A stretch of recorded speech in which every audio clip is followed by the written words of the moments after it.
All right.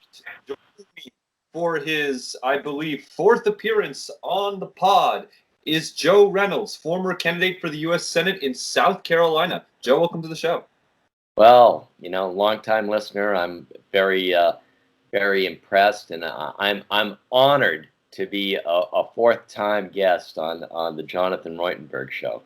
Let's talk about democracy, um, because there's been a lot this month on democracy, and let's start with the elections, because I think the Republican Party seems to have an issue with elections. We've seen it, the Nevada GOP censuring their own only statewide office holder, the Secretary of State. Jody Heiss is launching a challenge to Brad Raffensperger in Georgia. Michael Flynn is called, I think just very recently called for a coup in your state of South Carolina. Lynn Wood, I believe, is running for chairman. But all of that pales to, I think, the craziest thing, which is the audit going on in Maricopa County, Arizona. What is going on? Like, I guess I'll just ask it as broadly as possible. What in the world is going on?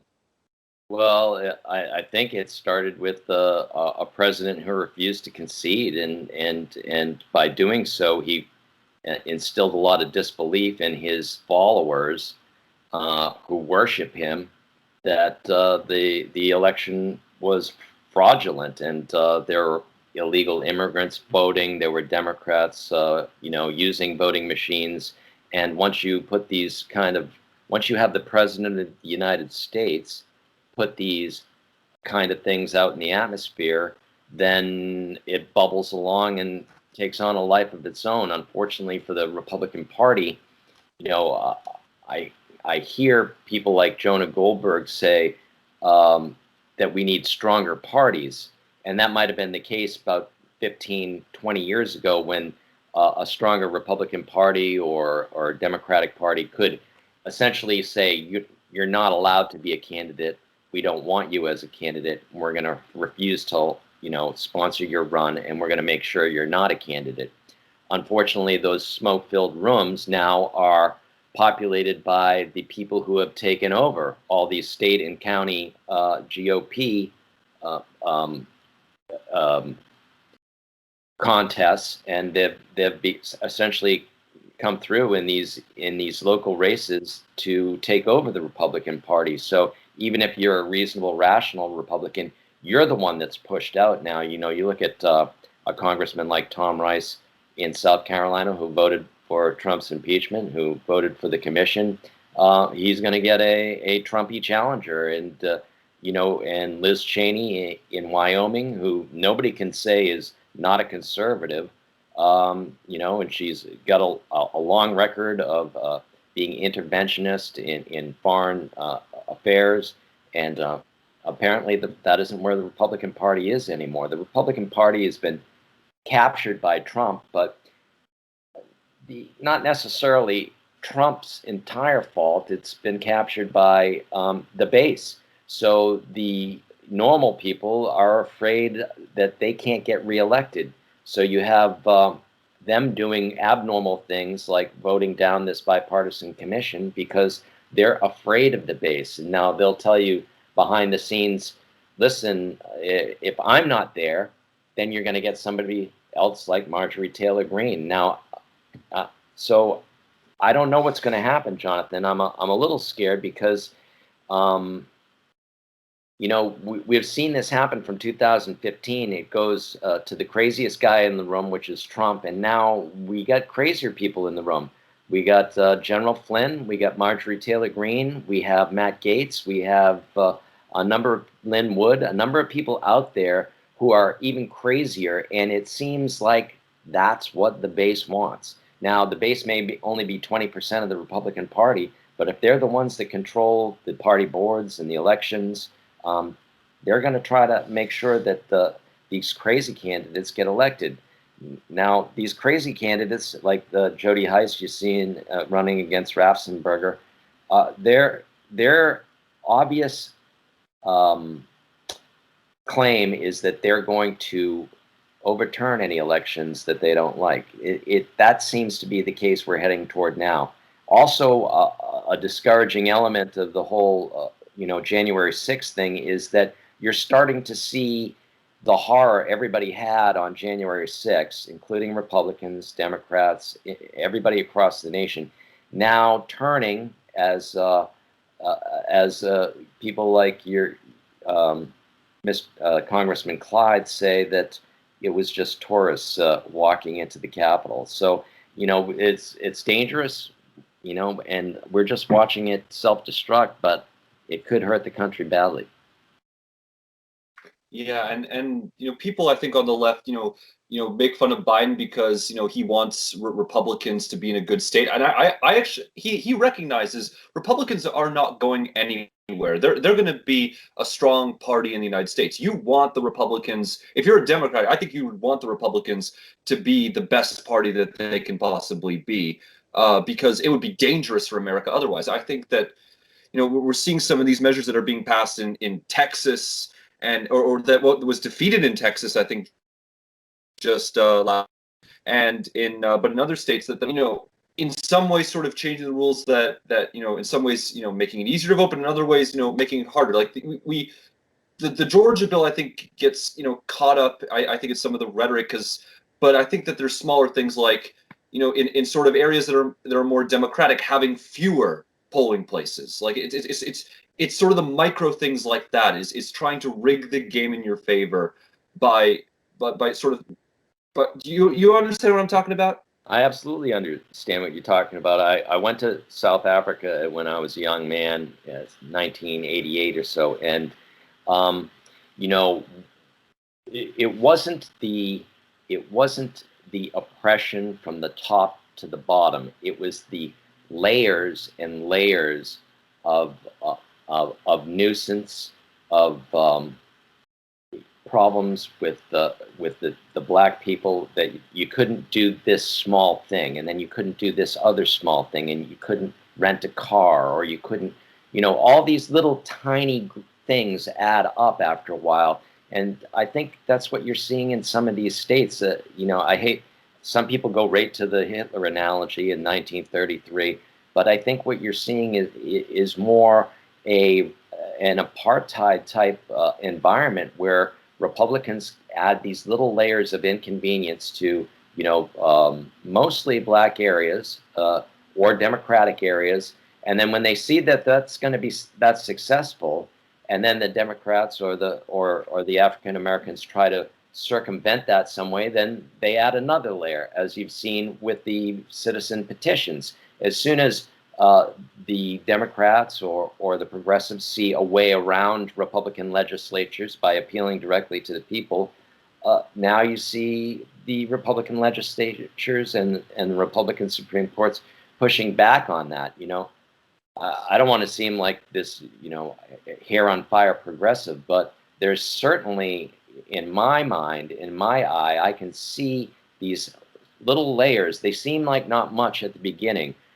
It's just a mild inconvenience. But if you layer them over and over time, they become something akin to apartheid, where you're pushing out the voters you don't like until there's a point where Republican state legislatures and governors say, Democrats aren't allowed to vote, or, you're not allowed to have a Democratic Party in the state. I can see those things coming along, so I'm worried about it. I mean, I try not to be that pessimistic. I do, however, think like it's good that you distinguish between Democrats as well as African Americans, because in my opinion, the moment that African Americans start voting for Republicans, they're going to add polling places in their neighborhoods. Yeah. Yeah. And anyway, let's talk about something that that Linwood, like, talk about something in your home state of South Carolina, because in your home state, Linwood is running for chairman. How's that going? Well, Linwood has lost the race as chairman, and the Trump-supported current chairman, Drew McKissick, has won. Drew is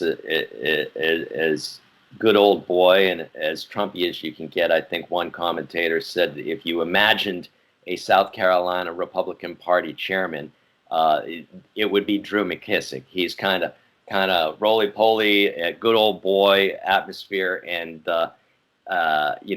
hail fellow, well met kind of guy. And Trump gave his support to him in the end, and he won, but not as overwhelmingly as he should have. Lynn Wood honestly should have only gotten about 5% support, and he ended up with something like 25, 27% support of the votes in South Carolina. So, and he's attended these county party events. I didn't get a chance to go to them because they were. I didn't get my shots yet. I get my second shot tomorrow. So thanks for that, Pfizer, Moderna, and I didn't get a chance to go to some of these events, but they turned out pretty crazy. Lynn Wood chasing Drew McKissick around the room, grabbing him by the arm, telling him he knows about you and Lindsay. I don't know, trying to imply some kind of scandal there. And people love the crazy. I don't know why. And the crazies are the people who are most invested in all of the political game. Unfortunately, that most people don't pay attention to politics, and usually that worked out fine. But when you have the crazies being the only ones that pay attention to politics, then you have people saying outlandish things and other people nodding their heads. Yeah, and speaking of outlandish things, Matt Gaetz, he's clearly in trouble, and he's saying something about the Second Amendment.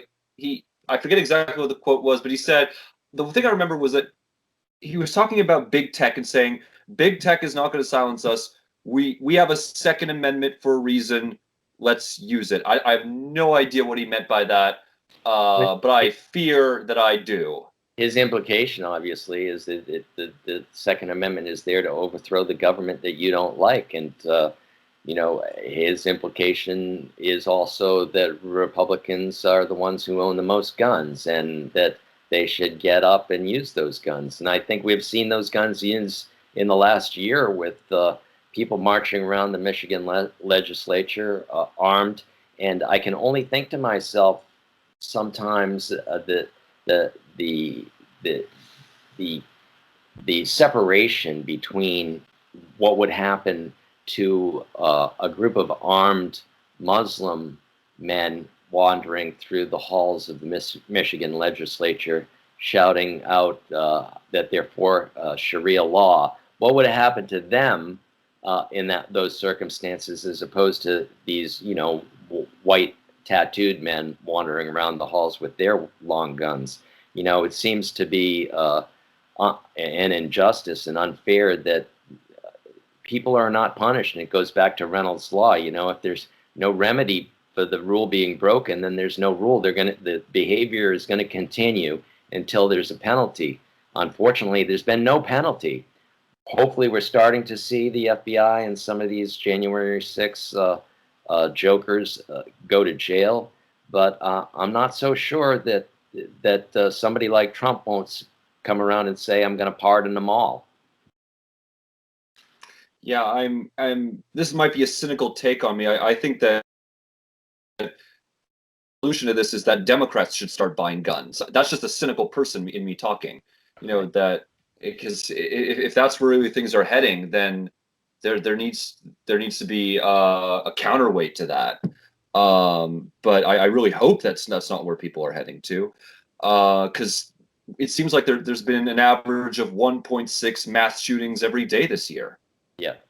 Yeah. There has, America has a problem with guns, and there's no solution. We've become captured by the NRA, despite their financial difficulties in the state of New York, where they're getting sued, and they tried to escape by pretending they were bankrupt. The judge didn't let them skate away. So the state of New York is still suing the NRA for violations, and it doesn't seem to matter. They still seem to have captured the state legislatures, the Republican-led state legislatures. I mean, you look at the number of people who have concealed carry permit. In the state of South Carolina, it's like 8% of the population. And now we've just signed a new bill for an open carry permit. So I don't know why we're catering to this 8% of the population. It's probably even less than that. Yeah. But it appears to be something that legislators are afraid of, or maybe it's just an easy task. It's simple, it's easy. You can vote on it. You can say, I need to get reelected because I supported the Second Amendment. Because as I've seen during my campaign, there's a few things that people care about most when they're Republicans. It's the Second Amendment, it's abortion, it's Trump. So that's it. That's the only questions I was asked by Republicans. Do you support the Second Amendment? Are you against abortion? Do you support Trump? So obviously, I didn't. Occupational licensing reform doesn't make its way up there, obviously. You, even though occupational licensing reform has done a lot more good than some of these other policies. Yeah, you have to have a license to distribute beer, but you don't need much training to have an open carry permit. Not in Texas anyway. Right. They want and states and more states are going for the Vermont style of concealed carry, where no permit is at all is required.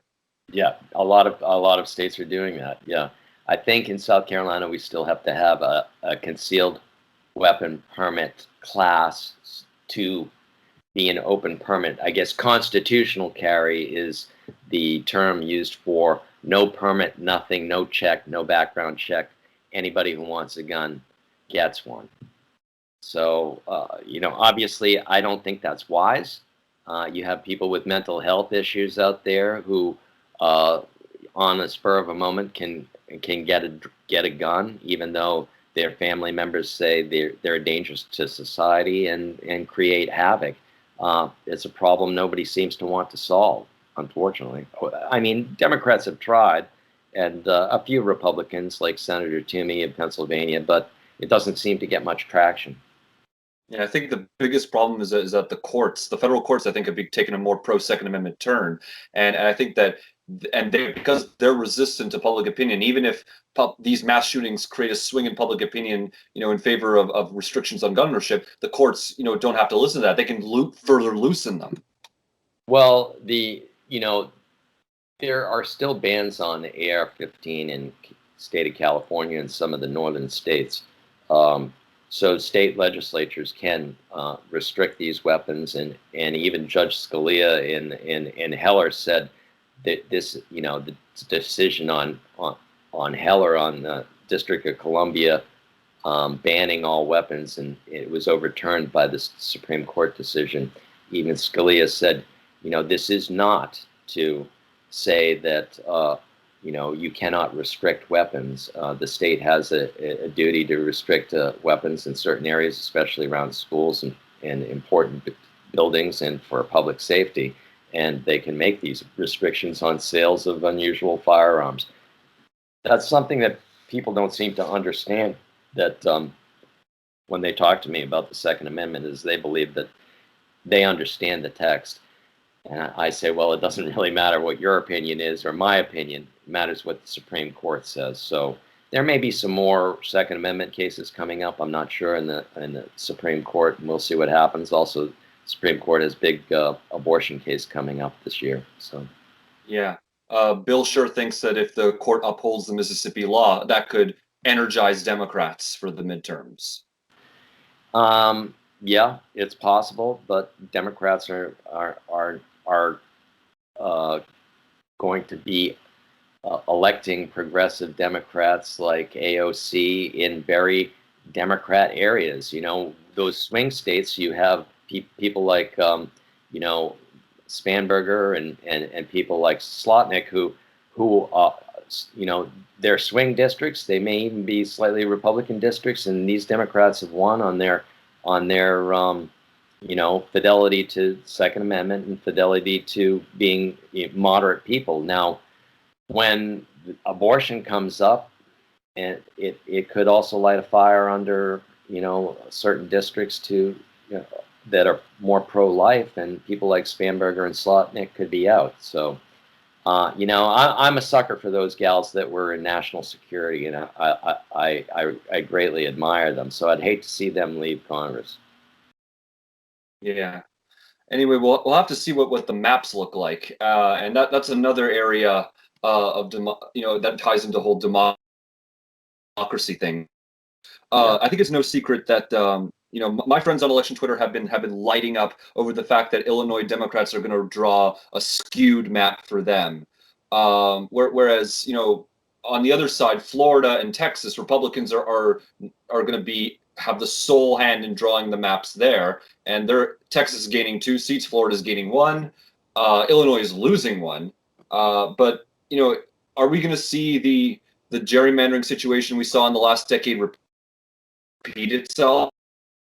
Absolutely. Democrats think that Democrat legislatures think that the independent redistricting is a fine idea, and people love it, and they do. But Republican legislatures are going to hang on to their power. I've always said it's a 52-48 world. You see Biden, you see Trump. It's 52-48. It's 52% Democrat, 48% Republican. And there's really very, very, very, very few swing voters, hardly any. I mean, they're rare as hen's teeth. And the thing is that Republicans see this as well. They say we're only a 48% party. How do we maintain our power? And they're going to use every trick in the book. I mean, a lot of it's come out behind the scenes that voter suppression is how we're going to save the Republican Party. You hear people talking behind the scenes, or these documents that get leaked out about how we're going to ban citizen petitions because we don't want voters to have power. So Republicans have seen how where they're headed, and instead of expanding, as you and I would like to see, expanding the demographic, expanding to Africans and Hispanics and gays and young people, and trying to say climate change is real. We're for some modest restrictions on gun ownership. Instead of doing that, they've gone the other way. They've tried to find more and more rural, older white voters, and Trump managed to do that in 2020. He found some more out there. I don't know how he did, but he lost. So they see Trump as a success story. So they're looking for those voters, but there's a demographic bomb out there, Jonathan. If I could just go on for 1 second, and that demographic bomb is not Latinos and African Americans. That demographic bomb is older white voters. The Trump voters just start dying. Every 4 years, those voters are dying, and they're replaced by millennials. None of these millennials are susceptible or feel like the Republican Party is their party. They, when you say things like you're for discrimination against gay people, or you're against health care for people in need, or you don't believe that people should have voting rights, then these millennials don't buy into that, so they're not going to join the Republican Party. So that demographic time bomb is age, I think, not race. Right. I like how you mentioned age because specifically with race and ethnicity, probably that in places like Miami and South Texas and other places, Latinos swung to Trump and to Republicans. So I think in some ways, Republicans, may have at least figured out how to win some Latinos over. I just don't know if long term it's a sustainable method. But I certainly hope that both parties realize that demographics are not destiny, and that there has to be a real ideas fight, and that's certainly what I hope happens. Well, I mean, I hope so too, but I don't think we're seeing it right now. We saw the opportunity for a bipartisan commission. The vote came up. The Senate Republicans thumbs down from Mitch McConnell. Claimed it was a Democratic commission when the Republican and the House spent weeks and weeks developing these bipartisan rules, and they nixed it. So I think there's a large worry in the Republican Party, especially in Congress, that there's more to come out here. There's more problems for Republicans involved in this 1/6 event, and Say they what don't. you said about the commission one more time. There was a bit of a cutout there. Say what you said about the January 6th commission. What was that you said about that? Well, Mitch McConnell claimed it was a Democratic commission, although it was a bipartisan commission helped created by a Republican in the House, John Katko, who helped create this commission with his fellow Democrats, and they passed it over the Senate. And Mitch said, "No deal. It's a Democratic commission." So it's obviously that they don't want to see this 1/6 thing anymore. They want to see it go away. Mitch McConnell is about winning elections. He doesn't care about 1/6. He doesn't care about finding out the answers. He doesn't want to know because all the answers are bad and all the knowledge is bad. More stuff is going to come out. With Trump, there's always another layer of bad underneath. Whatever we've heard, we're going to find out more, and it's going to be even worse. And that conversation with Kevin McCarthy, more of that's going to come out, and I think it's going to be even more embarrassing for the Republican Party. They're a lot of them were on the wrong side of this. They're on the wrong side of history. They may be on the right side of politics. They may win the House in 2018, maybe even get the Senate back. But they're on the wrong side of history, and they don't care. They just want to win elections. Yeah, well, but let's talk about why that bill died. It actually got 54 votes in the Senate, but you and I both know why that bill did not succeed, despite the fact that it got a majority of senators in favor, and that is because of the Filibuster.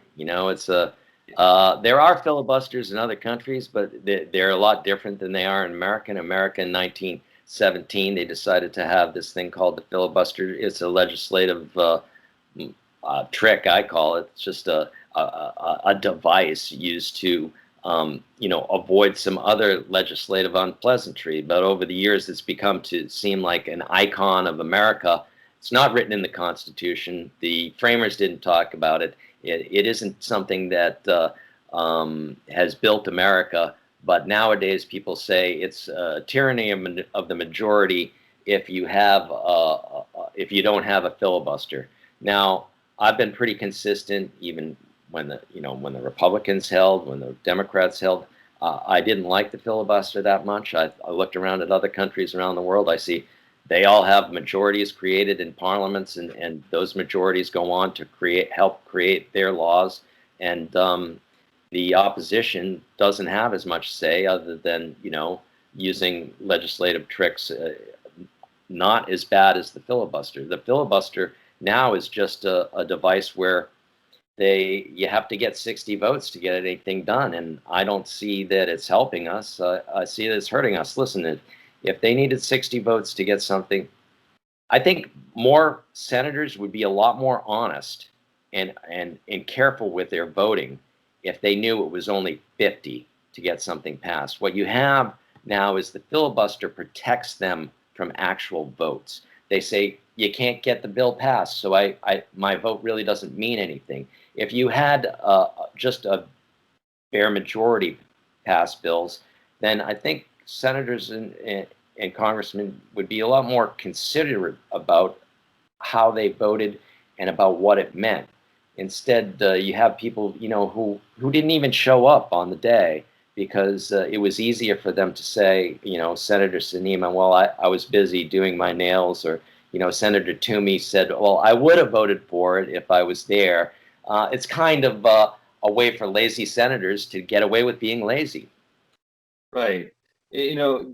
I sometimes wonder, like, if there was a no filibuster, maybe Joe Manchin would vote more with his party, because there are certain tough votes that the positions that Democrats support that are unpopular in West Virginia. So if there's no chance of it passing, then Joe Manchin's not going to take the risky vote and putting himself in political danger. But if it does have a chance of passing, I think he's more likely to do something like that. I think he would have more Not a lot, but you would have some bipartisan crossover. You'd occasionally get Sinema and Manchin to say, no, I'm going to side with the Republicans on this infrastructure bit, or you might get Collins or Murkowski to side with the Democrats on some health care proposal. It would allow. It would mean they would have to work, and they would really struggle, because right now they've got it easy with this filibuster. They don't have to do anything. They can just say, well, we can't pass anything without 60 votes, which is unfortunate. So I say get rid of it. It's a relic. None of the state legislatures have it. South Carolina, has open carry now. They don't have a filibuster. If they had a filibuster, we wouldn't have open carry. We probably wouldn't even have concealed carry. None of the state legislatures have filibuster. Countries around the world manage to have majority governments and survive. Western democracies like France and England and Germany and Australia and Israel manage to have majority governments. It's messy, but they still manage to do it. And I don't see why we need it. What it is now is just a way for lazy senators to get away with doing nothing. I don't know what's your opinion on it. Is it really the tyranny of the majority if we have a majority vote on legislation? I don't think so. It's just that I think there's a reason why McConnell, didn't do away with it when he and Republicans held the Congress in 2017. I think there's a reason why he kept it.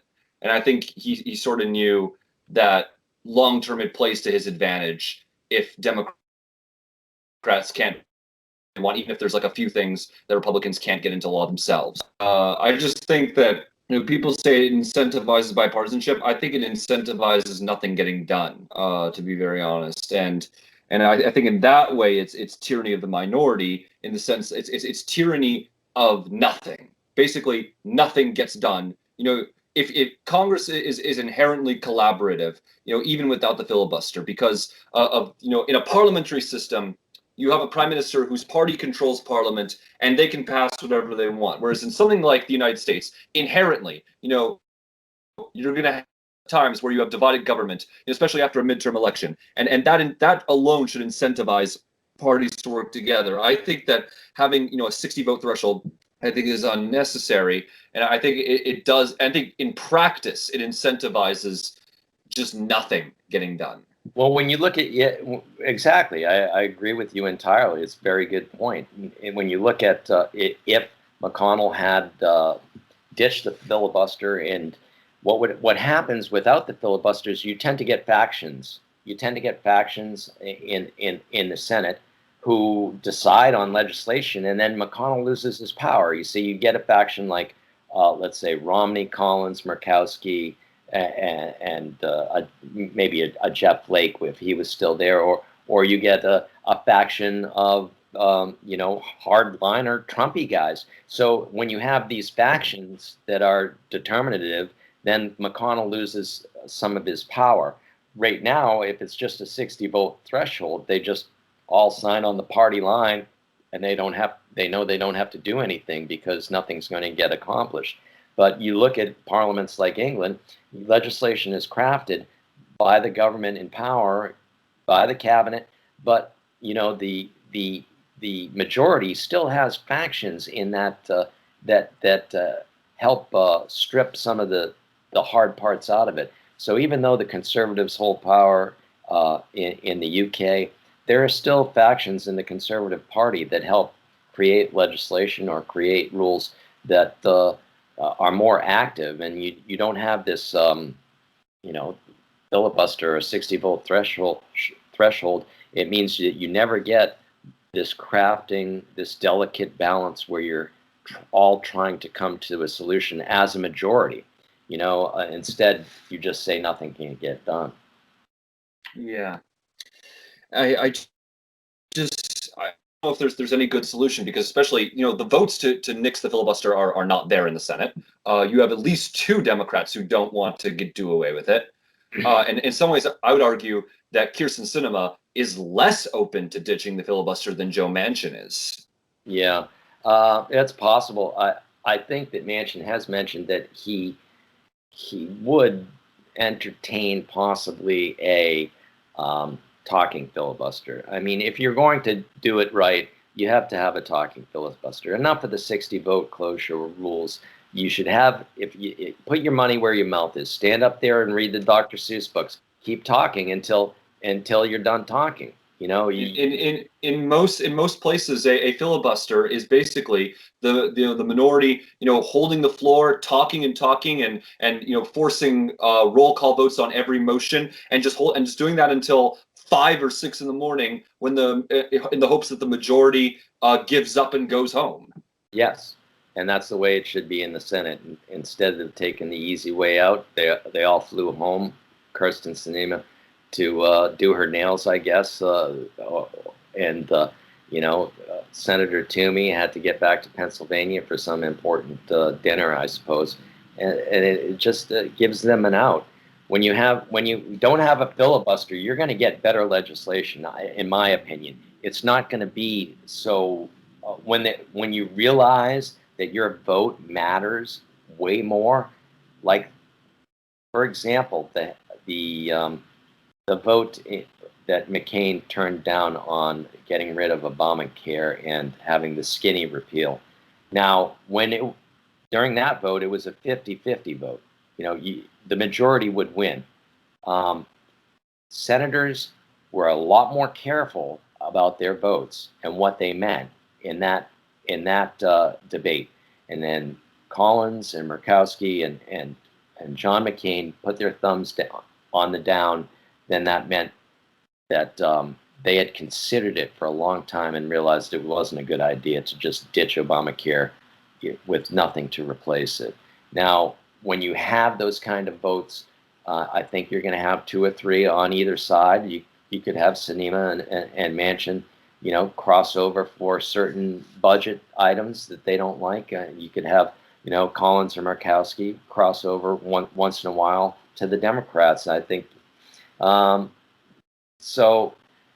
It's kind of gumming up the works to the democracy, and this idea that it's a tyranny of the minority, tyranny of the majority. I think it really doesn't fly, and I've gotten into Twitter feuds with people who seem to not understand that every legislature in the United States, in each of the states, which is our federal system, none of them have filibusters, and they still manage. So sometimes the legislation's bad, sometimes it's good, but they do get things passed.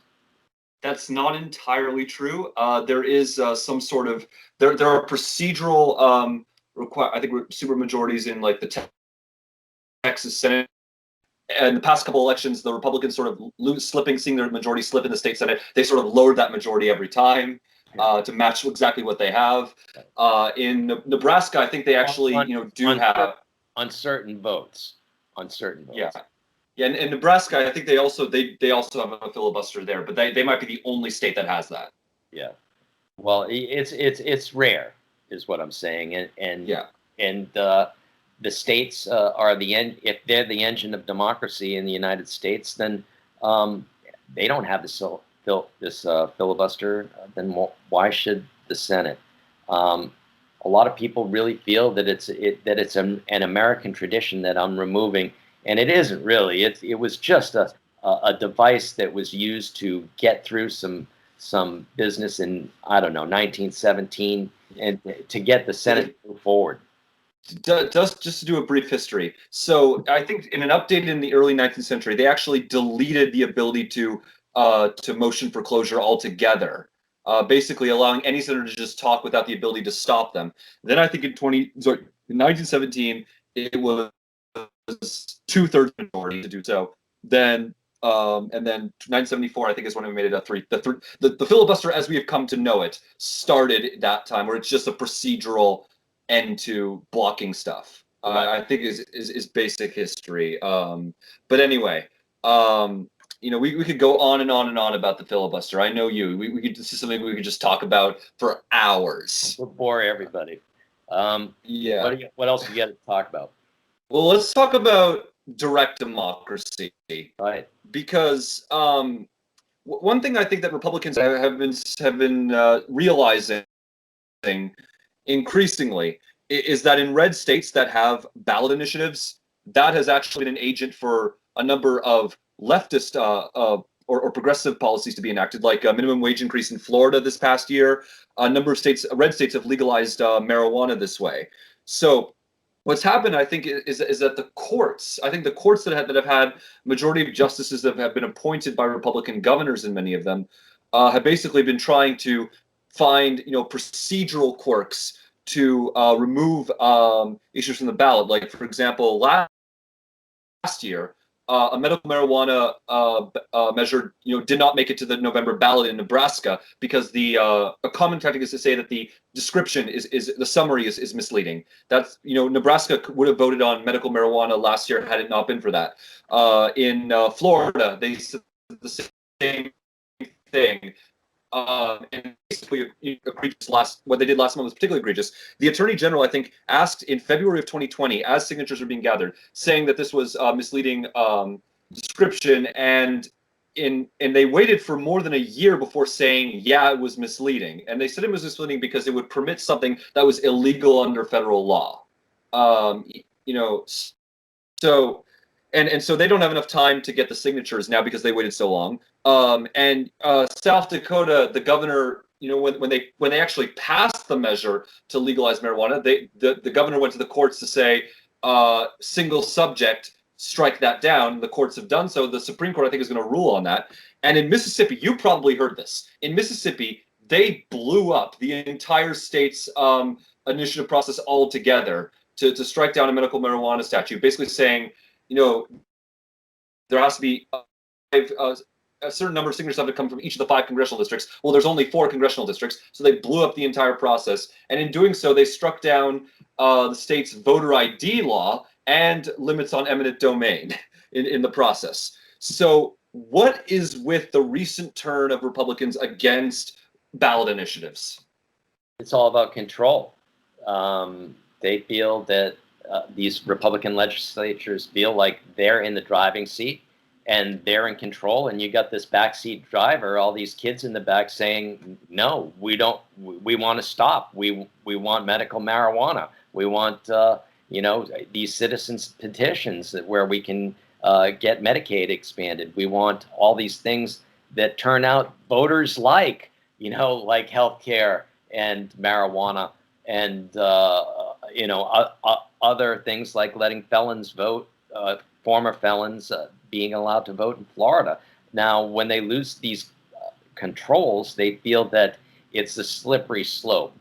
Once citizens start seeing that they can do an end around, then it's going to be the Democrats are just going to use that as a wedge to put in citizen petitions on all manner of things that they know that people will like, especially gun laws. So they don't like what they're seeing, and they feel that their power is starting to wane. So now they've started all these little rules coming in, and this Supreme Court's also helping them out in saying that you lose on a technicality, and now it's going to make it harder and harder for citizens to have a petition.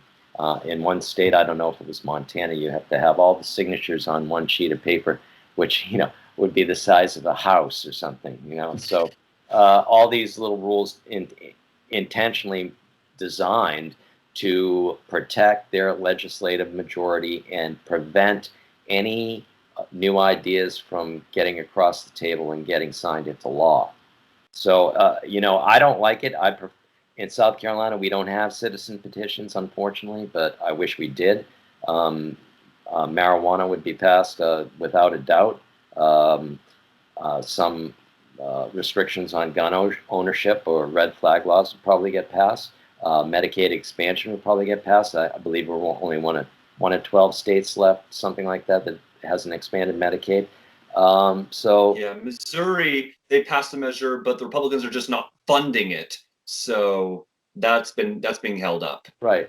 So Republicans are seeing, we're losing power this way. So we're going to put layer upon layer of restrictions to prevent us losing power. We're losing power the other way. There's a logger mentality with the Republican Party now. they see themselves as surrounded on all sides. And what they're doing is trying to game the system as much as they can for as long as they can. Now, you and I have always said, you need to expand the tent. You need to let people in. You need to tell them that you like them. You can't say, these things about African Americans and gay people and things like that. But they don't want to do that. So they've shrunk the tent. They have a logger mentality. They're surrounded on all sides, and they're trying to keep everything from falling apart. Yeah. Well, we've talked a lot about democracy, and like, I guess, how would you grade America's democracy at this point? I'd grade it as a D. Yeah, Right. and it's not getting any better. Yeah. I wish that we could have a Voting Rights Act. In my opinion, the the the problem with the Democrats is they can't have a simple solution to anything. They have to add every single beef they've kept in their pocket for the last 20 years and throw it onto a huge bill. If you had a simple bill like the John Lewis Voting Rights Act, it might be able to pass. But instead, you've got this expansion, and everybody wants their own private pet project thrown on there, so you don't get voting rights passed. As far as infrastructure, maybe that will get passed. I don't see it happening either. I think unless they use the motion to use 50 votes on a budget issue. So I forget what they call that.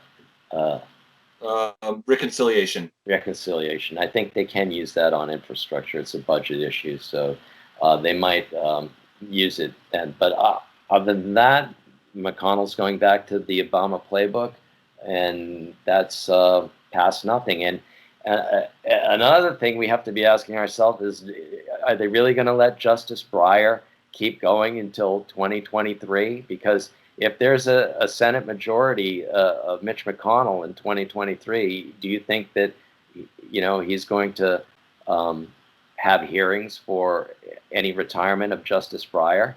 Yeah, I don't think he will. No. So that's the way the country is now. It used to be that the Supreme Court justices just got passed on like a 90-10 vote. It was whatever reasonable person the president nominated would get through. That's not the case anymore. Republicans want to hold on to that power, and unfortunately, we're stuck with it.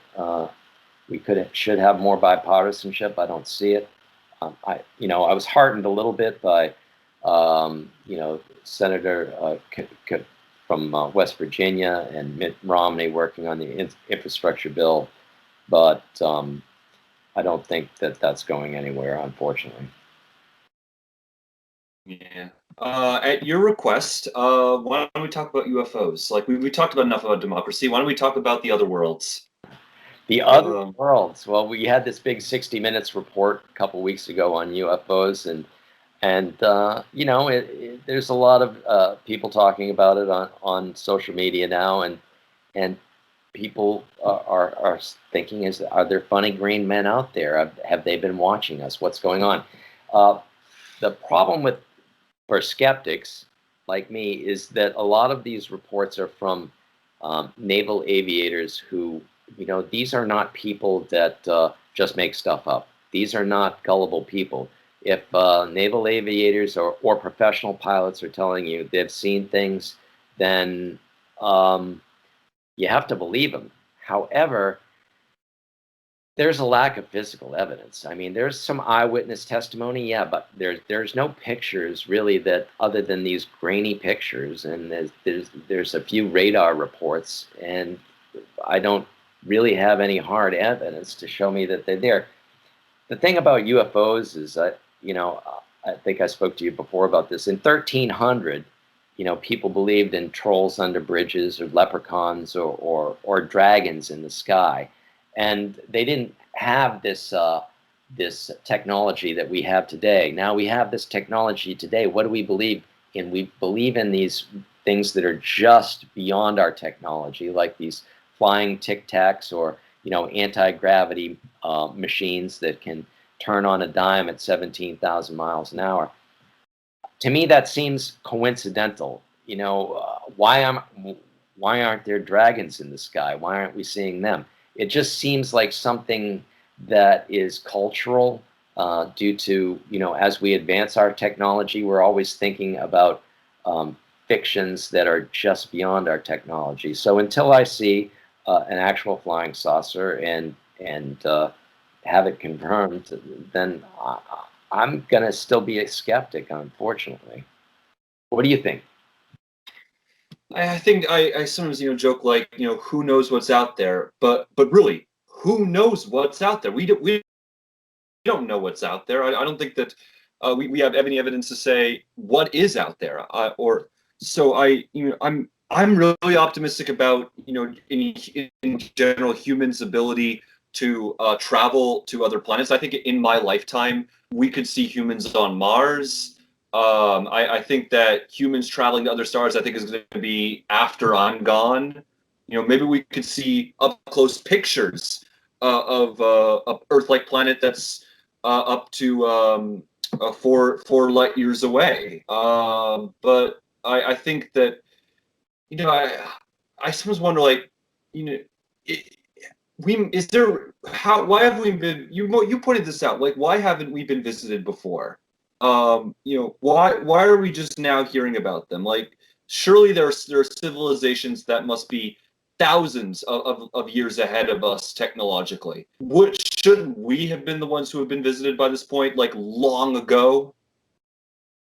Well, there's always a rationalization for this from the UFO crowd. It's that the aliens or extraterrestrials are waiting for us to mature as a society, and they saw World War II as not. They weren't sure about investing in us, but I'm not sure. I'm not sure I buy all that. It's also there are strange phenomena that tend to happen when people talk to each other. There's a quantum level of observer and observed, and once you start talking about a certain thing, then all of a sudden it becomes a thing.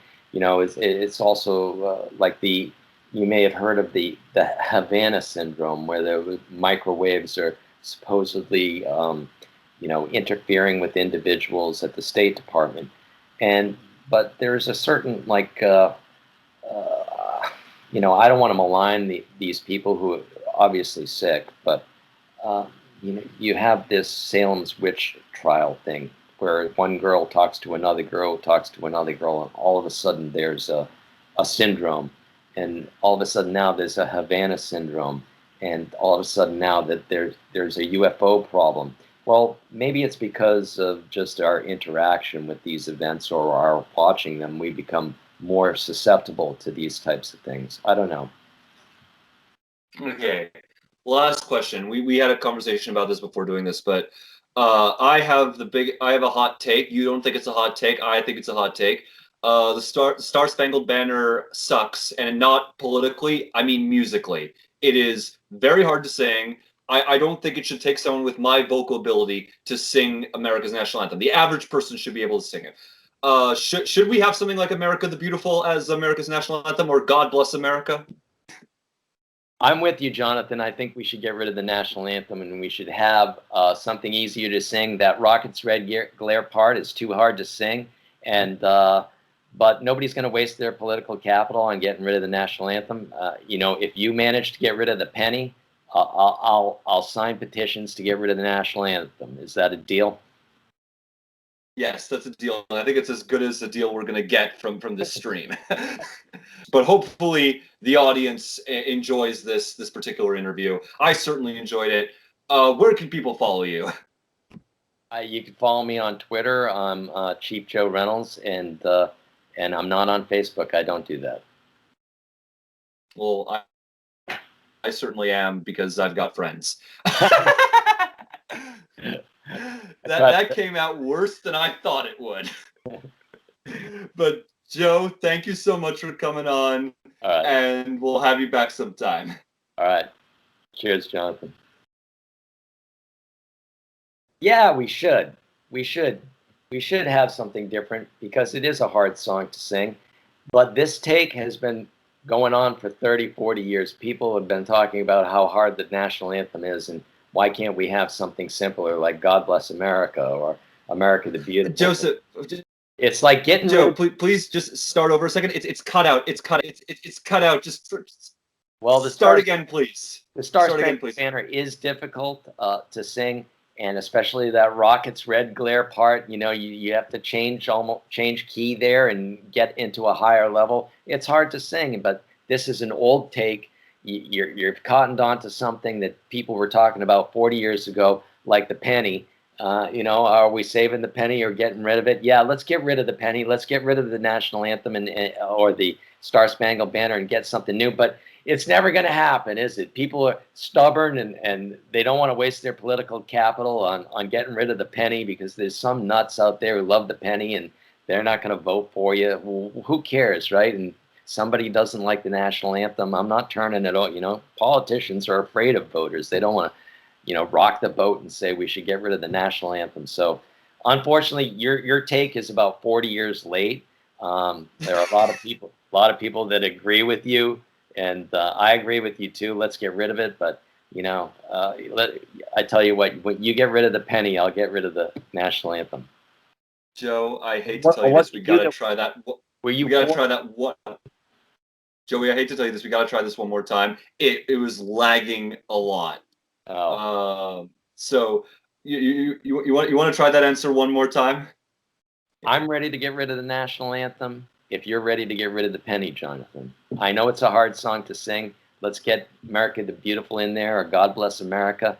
But you got to get rid of that penny first before I expend all my political capital on getting rid of the national anthem. We froze up again. Oh yeah. Okay. Yeah. Oh my god. I think we should Please. call it a day. Yes. Third time's the charm. Last time. Oh no! Did it freeze up again? We'll have to have an outtakes section of this interview. In time for Um, you to upgrade your router there, young man. no, it's been a couple days of rough streaming internet for me for some reason.